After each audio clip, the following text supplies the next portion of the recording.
So mga guys, ito na lang tayo. Nandito tayo, sinamahan natin yung ating kaibigan dito para magpa-register ng plaka ng sasakyan.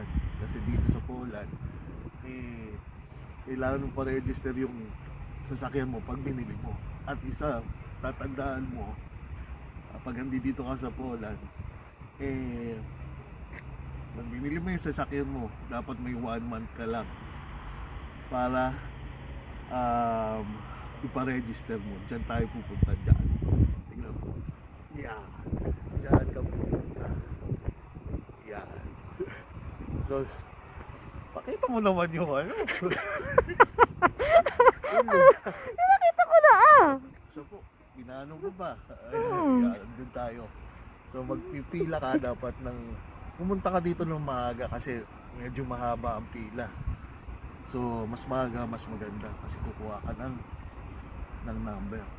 Ngayon, pag pupunta ka dyan, dapat mayroon kang dalang TRC or passport. Yun ang hinihingi dito. Ayan.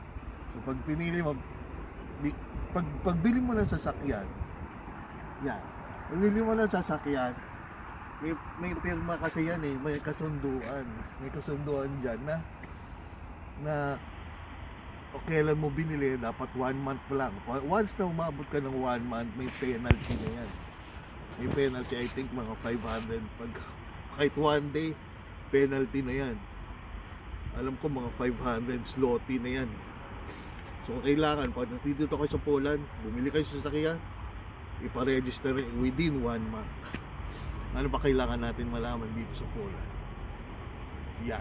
Iyan lang ang ngayon na napakalamig ngayon dito sa Poland. Grabe, November 25.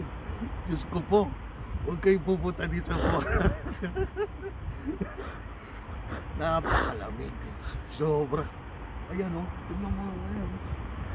Namumuti. Namumuti Nilalamig na kaming dalawa. Pati yung cameraman ko nilalamig. Grabe. Natandaan mo, pag hindi dito ka sa Poland, grabe, yung sasakyan mo minsan hindi ko na mabuksan to. Yan nag-yelo. Ito, parang gusto ko na umuwi ng lugar ko dun sa malamig. Akala niyo mga tao niyo ang sarap ng nasa Frigidaire. Hindi masarap. Hindi masarap ang buhay dito ng nasa Frigidaire. Mas gusto ko pa sa mainit. Grabe. Tapos sobra. Grabe.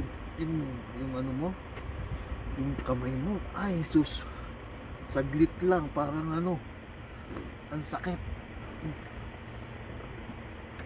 Tapos ang tatandaan pala nyo, kapag yung mga carrier na ganito, yung mga carrier na hindi nire-register, okay lang. Hindi katulad sa atin, nire-register pa natin yan.